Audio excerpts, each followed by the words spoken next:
All right, we are going to go ahead and get started. So, we are now going to have a styling session with Dr. McCracken. So, you can go ahead and get started. Okay, let me get my slides up.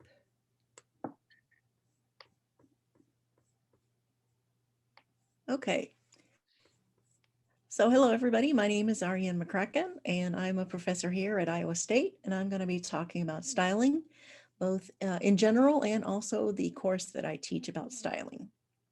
I do have the chat window open, so if you have any questions at any time, you can type those in the chat and I'll see those and answer them as soon as I can, okay? Okay, so the agenda for our talk is I'm going to talk a little bit about styling in general, and then, as I said, about styling at Iowa State, and then we will talk about your assignment for flat lace and what that is and how that is related to styling. And as I said, please feel free to ask questions in the chat or if you want to unmute as well.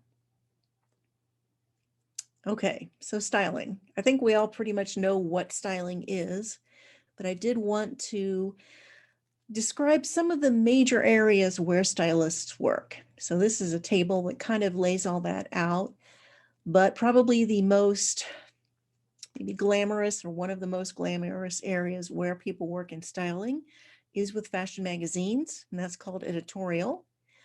Another really important area where lots of people work is in the commercial area.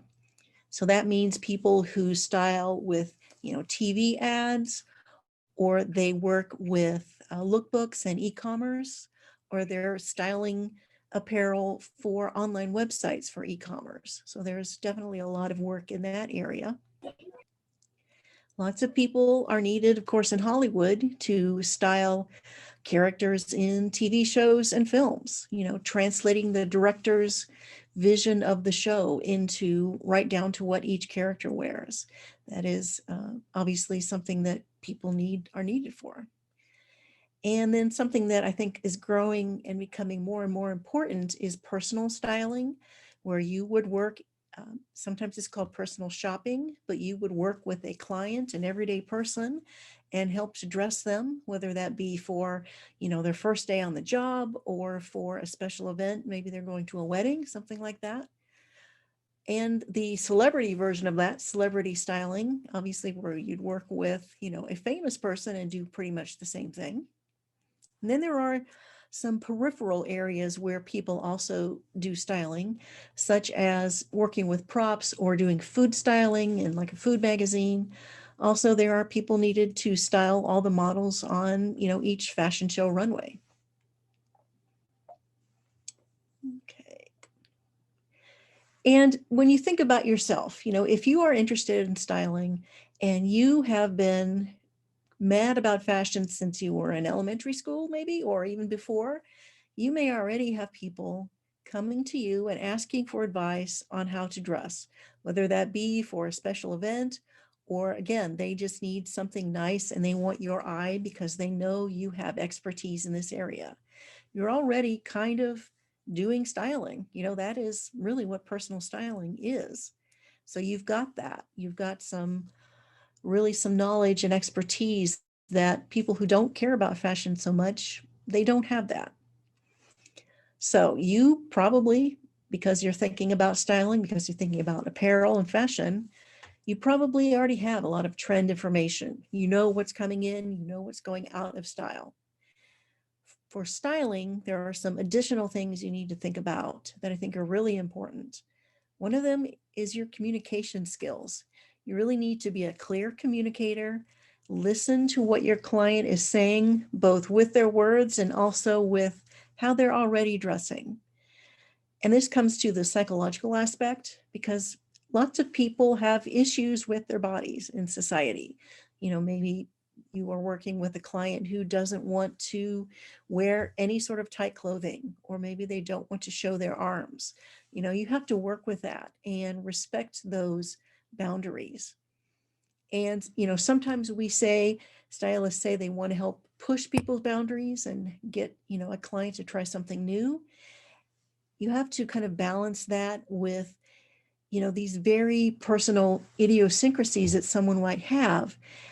If you do have somebody who is very insecure about a particular area of their body, you probably don't want to, dress them in really tight clothing or something that shows their legs when they don't want to show their legs.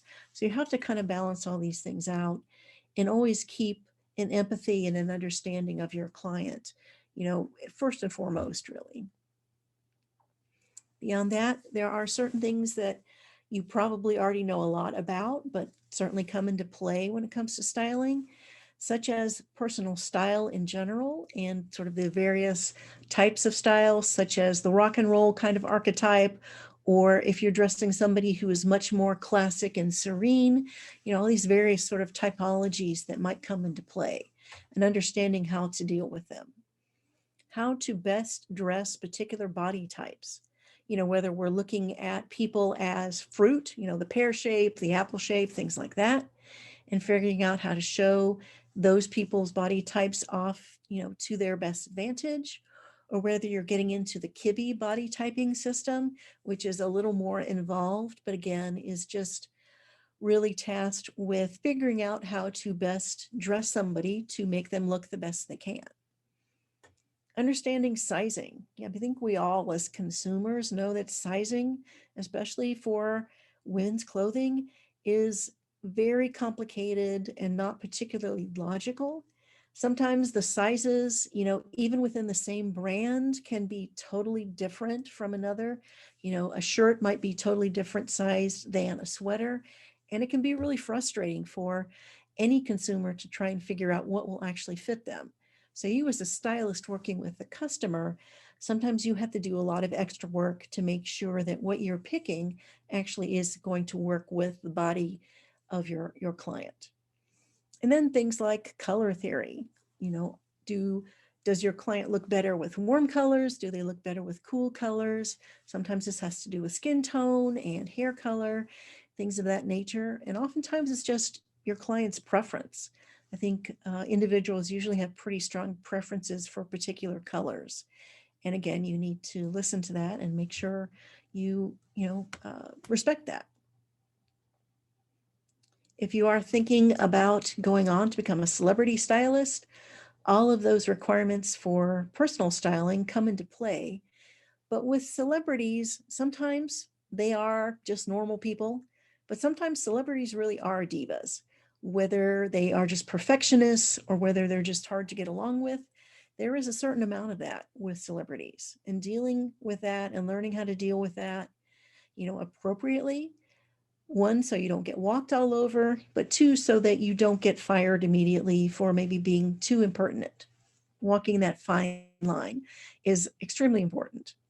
And the other thing with celebrities is if you're dressing them during an awards show, time where there might be a lot of last minute changes, or you might be on call at really weird hours of the day to make sure that they're looking their best.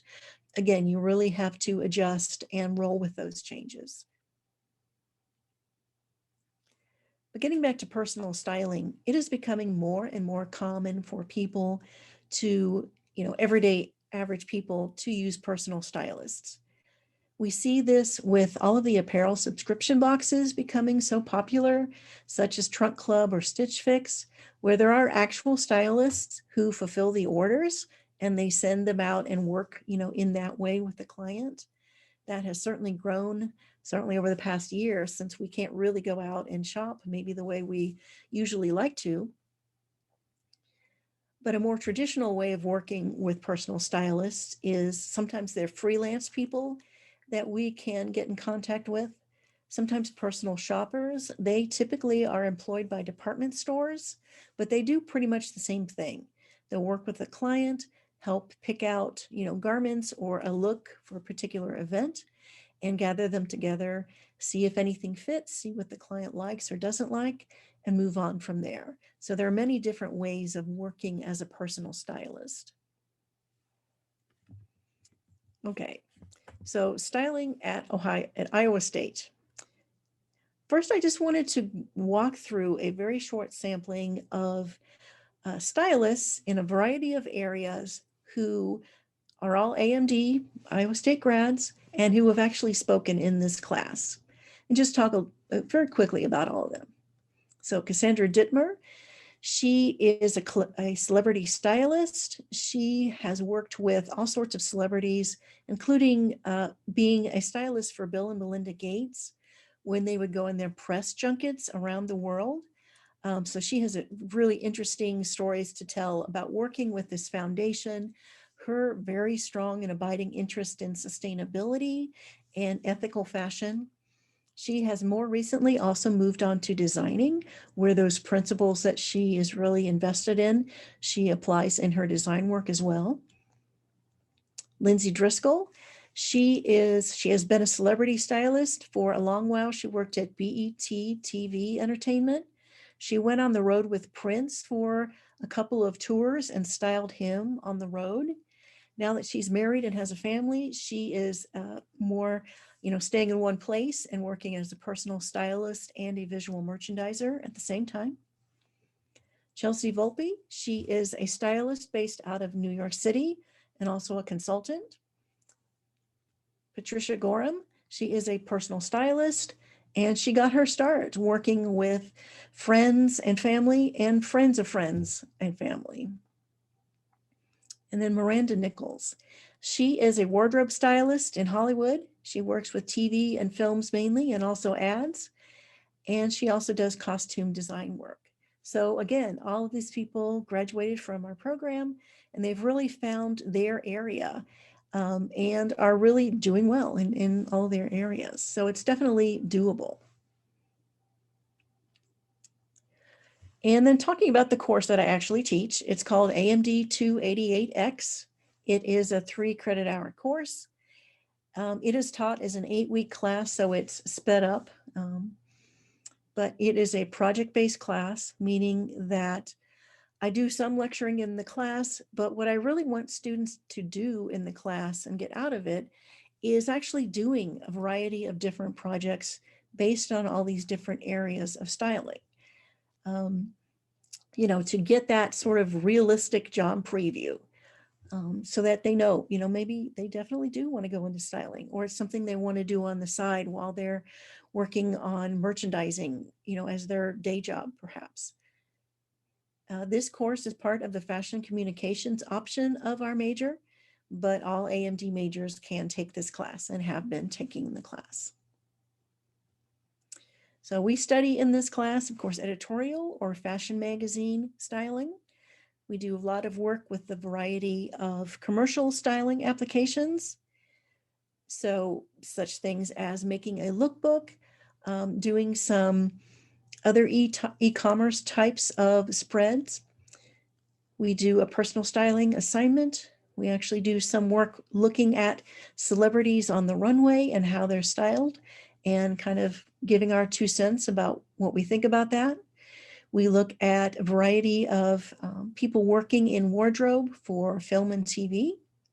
Then we look at some actual career job descriptions that are out there nowadays for stylists and where they are located.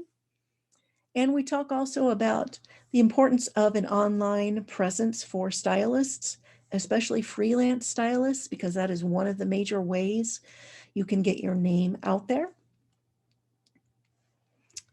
So one of the assignments that we do is we literally have our students do personal styling. So they go and talk to a friend or family member, roommate, what have you, and interview them, learn about their requirements, if they wanted to be styled for just every day, going to class, or if they in fact are going to be going on vacation and they want some vacation outfits. They get their measurements, they think about all of these things, and then students go online and pick out apparel and accessories and put together a report for their client and just talk about it, and then they explain that in what they write up for the class. And this is really what a personal stylist does. And it is, as I mentioned, one of the stylists that I talked about earlier. This is how she got started, styling friends and family members and just working from that. So it's really really what stylists do day in and day out. Students create a mini lookbook. This is to advertise the upcoming fall clothing line of a particular designer. And they have people who pose in apparel. They take pictures, they talk about the format of the lookbook. And this, as you can see, is Tory Burch lookbook from a couple of years past. So students get some experience working with a lookbook. And the largest assignment of the class is related to fashion magazines, where students create an editorial spread story. So students have done this as individual students in the past and also as groups, but they plan, style, execute, color correct, photograph, they do the hair and makeup, they bring in other people, they can model themselves, they have total artistic control over this story that they create. So I think students have a lot of fun with this. There is some planning, obviously, for this, but it is a way for them to really understand everything that goes into creating a fashion magazine story. So this is a photograph from a fashion magazine that just shows a typical editorial spread. This is 2 pages of a particular story. Fashion magazine spreads are usually in the back 1/3 of a physical magazine. Fashion magazines are so full of ads, but the stories, the actual stories, are put in the back. This is an image from one spread from a previous class. This was done by a group of students. This fashion spread I thought was really impressive. It was shot in various back alleyways in Ames. It was a very moody, dramatic story that really conveyed, a lot about the story that they wanted to tell. Beautifully shot, just all of the elements really came together and it was just extremely well done. These 2 images are from another spread. This was done by Bashan Davis, one student, and he's also the model here. He actually had his pictures taken in Chicago. He happened to be there, and you can see these are beautiful images, beautifully styled, beautifully photographed, just very evocative images. And again, it was just all up to him what he wanted to show and the story he wanted to tell.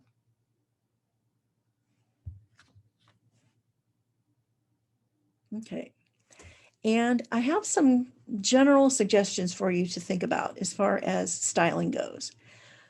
For any sort of, I think, career in fashion, I think it's always important for you to always be curious, always keep your eyes open.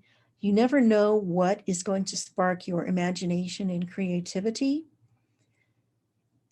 As well, I think it's very important for you to think about your point of view. I think everybody has a point of view, but with the aesthetic professions, you need to be able to express your point of view very clearly to the people you're working with and also justify it. And no point of view about a particular thing is going to be right or wrong in the field of, art and aesthetics, but you need to be able to express why you think a certain way about a particular design, a particular ensemble you've put together. So being able to express your likes and dislikes in fashion is really important. I think it's really helpful for people to keep Pinterest boards of images that you love for some reason. If it speaks to you in some reason, keep a copy of that on Pinterest that you can go back and draw inspiration from. And also the offline version. If you still read physical fashion magazines or you still have those, tear out images that speak to you. Tear out images that for some reason, drew you to them, and keep them in a file and keep looking at them. Because again, that can totally spark your creativity.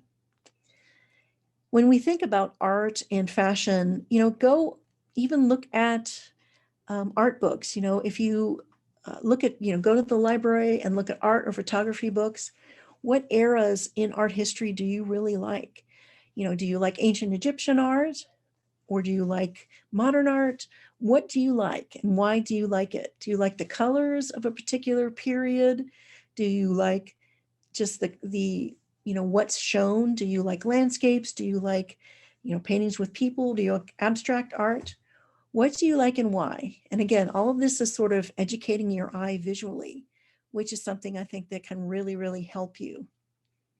When you look at celebrities that you follow, why do you like them? Is it because of their style? What is their style like? Could you, recreate that style on yourself or on someone else? What are the elements of their style?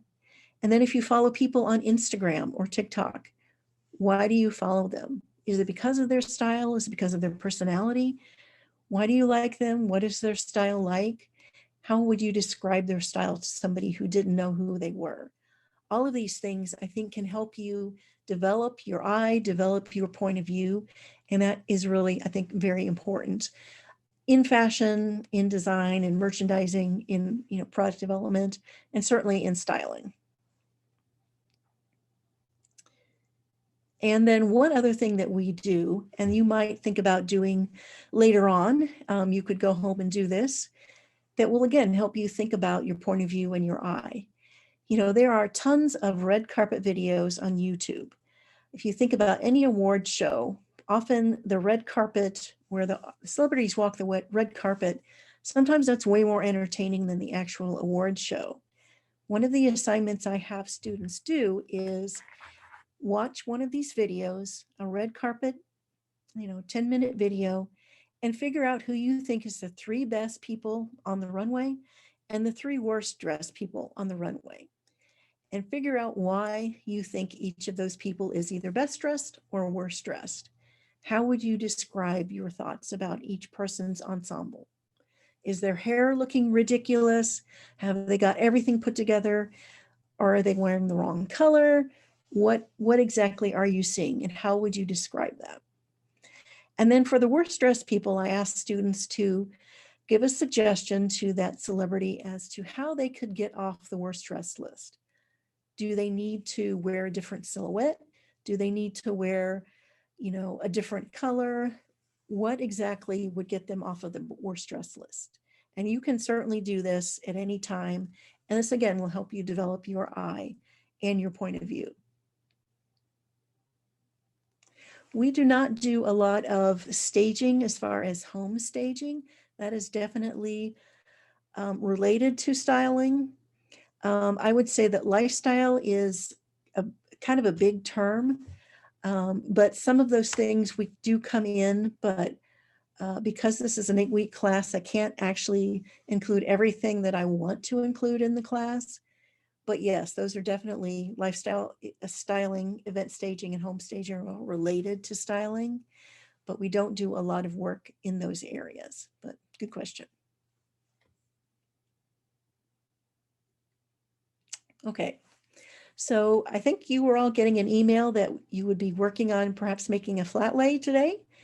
And if you have those elements, if you want to start working on that, I'm going to talk about flat lays and what they are, how they're related to styling. And what I had asked that you have would be about 5 items that might tell a story about your personality or your interests, and that you play around with composing a shot. Cell phone camera, perfectly fine to take the image. You do not have to show your image after you take it, but if you want to, that would be great. So I'm going to talk a little bit about flat lays and what they are. So the basics of flat lays, I think we all know this, but this is kind of a bullet pointed list, as you can see. Usually they have a very plain background. You can see this picture has a plain white background. Sometimes you see something like a wooden background, or maybe, marble, something that's simple, that doesn't detract from the elements you've put on top of it. Natural light is perfectly fine for taking a flat lay. What's important is that the elements that you put in the picture are arranged intentionally so that they draw the eye in and they keep the eye. Very often, as I said, these are themed so that this picture will tell a little story. Of course, most importantly, this photograph is taken from the bird's eye view, meaning from the top above down. And certainly from Instagram, these are square pictures. They're not always square though. So flat lays are a type of off-figure styling. This picture is from In Style magazine, so it's not just Instagram that uses this type of image, but these are, growing, and we see them all over the place just because they do tend to be very visually attractive. This is a picture of two outfits that are laid out. This is very interesting to look at, though, just the way everything is arranged. It draws your eye in.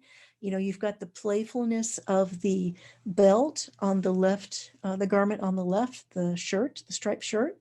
You've got these cute shoes, everything is sort of dynamic. It's not all sort of straight and in a row. So the person who's laid this out has really given a lot of thought as to how to lay everything out and to have it make it look almost alive, right? That is part of the skill of making an effective flat lay. These are a couple of more flat lays. These are more in the storytelling genre, if you will. You see the picture on the left, we've got maybe somebody starting to work on the day. They've got their computer, they've got their earphones and their phone and their cup of coffee. Maybe these are the elements on their desk at the beginning of a day. Or we've got somebody taking a break on the right side with a scone and some coffee, and they're writing in their diary. Again, so these are very simple, but they tell a story and they attract and keep the eye. This is a picture of a professional photographer taking a flat lay. You can see she has a lighting rig. She has a very expensive looking DSLR camera with a particular lens. You don't have to have either one of those to take a very attractive flat lay, but she is a professional photographer, just has those tools at her disposal. Okay. So as I said, your assignment was there is a question, are the two prereqs 131 and 275 mandatory? It's listed as mandatory. I have let people in who have not taken those. Both of those classes are mandatory anyway, but I do not think that you would have a problem just taking AMD 165. Yeah, it would be fine. You would just need to email me and say that that's all you've taken, and I would say I would send you a copy of the syllabus and you would look through it, and if you still want to go ahead and be added to the class, I would not have a problem with that. I've done that before. So yeah, it's not necessarily a hard and fast rule that you have to take those two prerequisites. Okay. So if you are making a flat lay, you can use about 5 items to kind of play around. Looks like I've got about 3 minutes left. So I am going to show what I took this morning, which is this image. These are things I see every day in my apartment. So I've got some skincare there, some jewelry, a makeup brush, a fancy old-fashioned looking powder bottle that I keep just because I really like it. So these are just everyday things that I happen to have in my house that I kind of tried to place in an interesting way to, kind of commemorate a day in my life, I guess. So I'm going to stop my sharing, and then if anybody would like to show what they made, you can, you don't have to, but if you want to turn your camera on and put your phone up against or next to your computer camera, we can see what you did. I literally just made one, so I'm gonna show you guys. I'm just gonna use my computer camera. Hopefully you can see a good image of it, but I used a bunch of fashion show stuff. Yeah. Sorry, this is really awkward to hold, but I have a bunch of stuff from this year and then also from previous years. So just kind of tells my fashion show story. I even have a behind the scenes pin from when I was a director my when I was a committee member my freshman year. So. Yeah, that's great. It totally tells a story. You've got a variety of different shapes. You've got the mask in there, which is reality, right, nowadays, Yes. and an illustration. That's great. Thank you. Anyone else?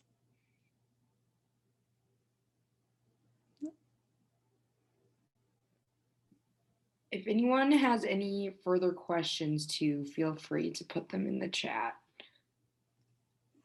Yeah. And I will type my email in the chat. So if you want to shoot me an email and ask questions about the class, that's great too. Anytime. Is that me? That's me. Okay. All right. Well, thank you so much, Dr. McCracken, for leading that session today. That was a lot of good information and very fun. And thank you, everyone, for joining us. Yeah. And we will be back on at 2. All right. Thank you, everybody.